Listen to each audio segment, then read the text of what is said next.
Okay, let us go back to the airport example once again.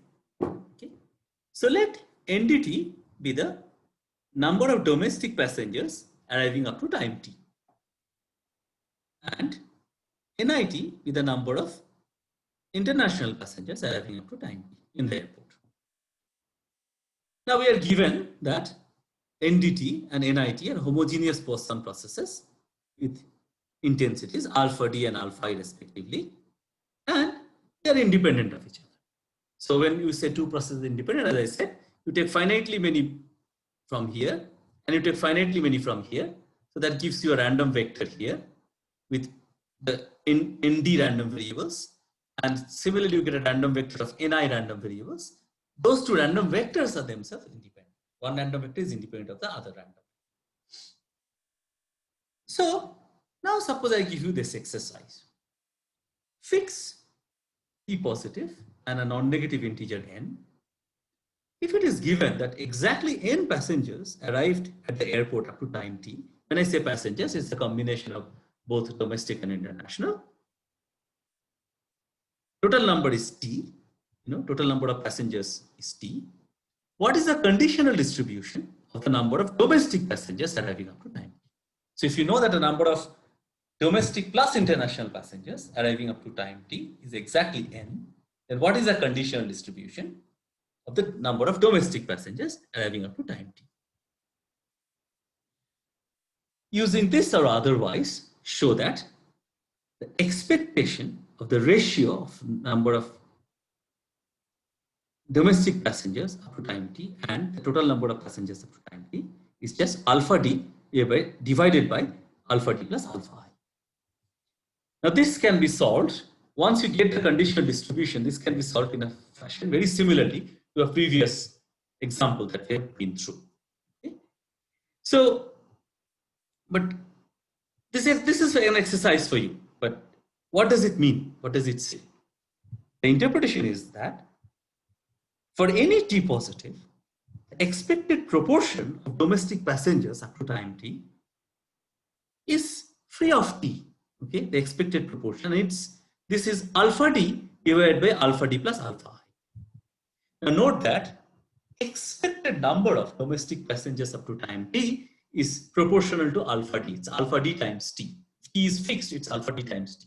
Okay? It's proportional to alpha d. On the other hand, expected number of total passengers, okay, domestic and international, is alpha d plus alpha I times t. Okay, it's t times alpha d plus alpha I. So therefore, this gives you the ratio of the expectations again. And this is again another manifestation of the homogeneity of the underlying Poisson process. Okay.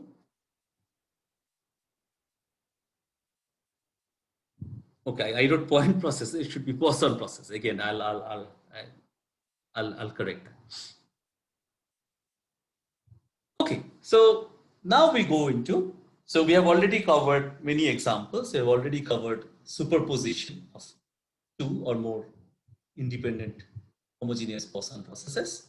Now we'll go into what is called thinning of a homogeneous Poisson process.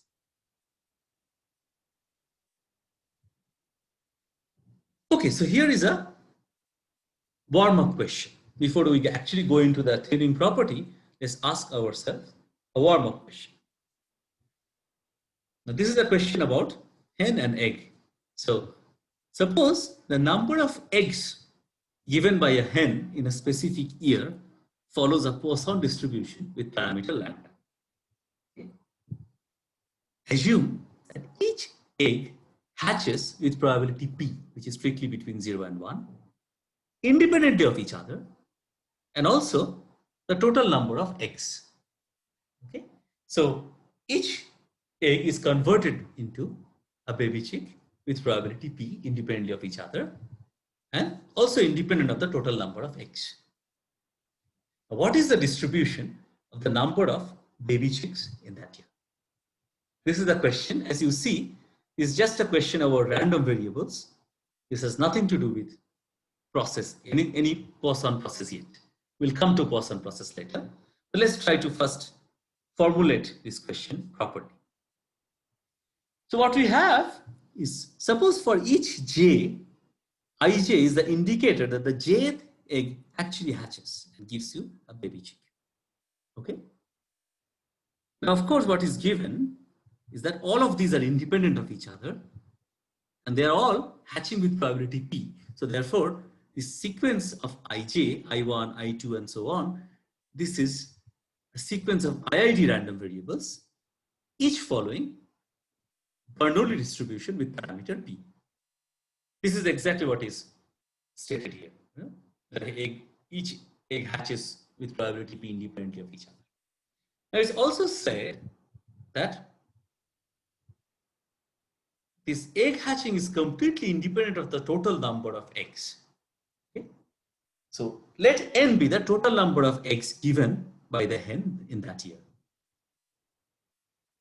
So it's given that n is Poisson with parameter lambda. Not only that, it's also given that each egg hatching or not hatching, this thing is independent of this n. So in other words, all these Bernoulli random variables, this entire sequence of Bernoulli random variables is actually independent of n. So n is independent of this sequence. Again, what do I mean by that? I mean, you take finitely many of these ij's, that random vector will be independent of n. Okay. Now, what would be the total number of baby chicks in that year? That would be denoted by n bar, and this would be sum of all the ij's, j running from 1 to capital N. So think of it this way. If all the eggs hatch, then all the ij's are equal to 1, and therefore all of these indicators would be 1, and therefore you'll get n here. N many ones will add up to n. So n bar will be equal to n. This is when this is the special case when p is exactly equal to 1. Okay, all the eggs are actually hatching. But of course, in general, that won't be the case because p would be strictly less than 1. So some of them will hatch. P proportion of them will hatch on the average. Then, therefore, n tilde would be just the sum of each time it hatches, there's a 1. So that's the indicator. When it doesn't hatch, you add a 0. So you'll get this random sum. It's a random sum, as you can see. Okay. So it should be clear that number of baby chicks in that year is actually a random sum of Bernoulli random variables. And the random sum is a sum of Poisson many.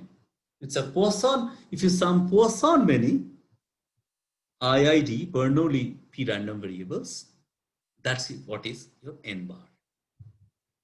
You have to find the distribution of n bar. But even before that, clearly, if n takes the value 0, that means that particular hen doesn't give any egg at all in that particular year, then n tilde also takes the value 0, obviously. Because this is a sum from 1 to 0, which is by definition 0. Okay. On the other hand, if n takes a positive integer value small n, capital N takes a positive integer value small n, then conditionally on this event, n tilde is just a sum of small n many IID Bernoulli p random variables, which is same as binomial random variable with parameters n comma p.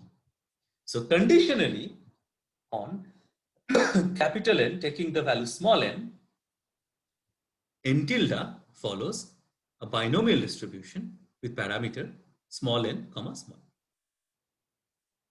The question is, what is the unconditional distribution of n tilde? In order to answer this question, we'll actually use what is called a generating function. We'll use what is called a probability generating function. I have taught this topic in probability theory 1, but it's good to revise it. So I'll start with a bit of revision.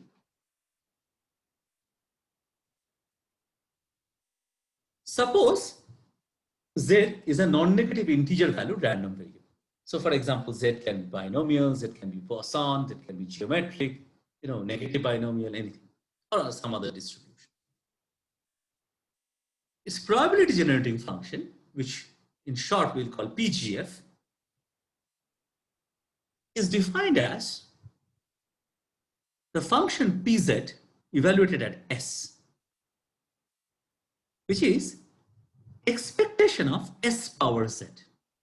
Now, of course, Z only takes non-negative integer values. So therefore, this is the sum of probability of S equal to Z equal to K times S power K, where K runs from 0 to infinity. K runs over all non-negative integers. Now note that if you take S to be anywhere between -1 and 1, so strictly between say -1 and 1, this is going to be absolutely summable. Because if you take the absolute value, it's just sum of these probabilities, bounded by sum of these probabilities, and which is equal to 1. So therefore, this above series converges absolutely in this interval, making it a power series, at least in this interval. Actually, the actual radius of convergence can be much larger than 1, but at least it's going to be 1. So its radius of convergence of this power series will be bigger than or equal to 1. That's what I mean by this statement here. Once it's a power series, it has very nice properties. So in particular, so this is something I had stated when I taught probability theory 1. So you can go back to the notes if you want, or just recall, in particular, since it's a power series in this interval, this function as a function of S is going to be infinitely differentiable, and the derivatives can be obtained by differentiating the series term by term. Okay? So this is basically power series differentiation theorem that I'm stating here in this special case. Okay. Now, how does this analysis help us? So this analysis is going to help us in the following way. The probability generating function would uniquely determine the distribution of a non-negative integer or random variable. This is a theorem. Why is it so? It's not difficult to prove at all. Suppose you have two random variables Z1 and Z2.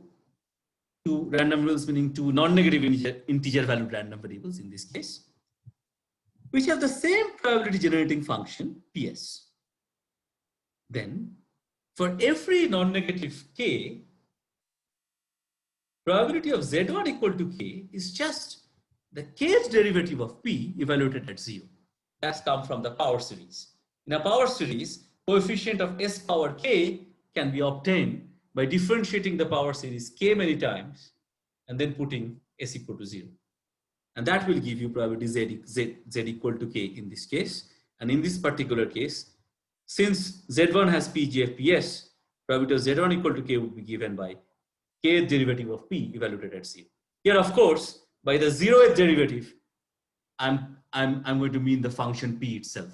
Because if you put P S equal to 0 here, you'll just get probability of Z equal to 0, right? So therefore, you get this identity here.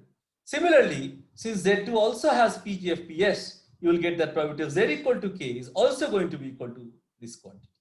So therefore, this is equal to this for every non-negative integer K, showing that Z1 equal to K and Z2 equal to K have same probability under, under the probability P. So in other words, probability of Z1 equal to K is equal to probability of Z2 equal to K for all K in the range of the random variables Z1 and Z2. Both of them are non-negative integer value random variables. So in particular, this shows that Z1 and Z2 have the same distribution.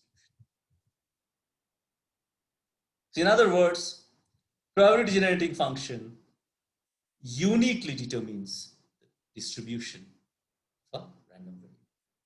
So if you know, in other words, if you know the probability generating function, you know its distribution uniquely.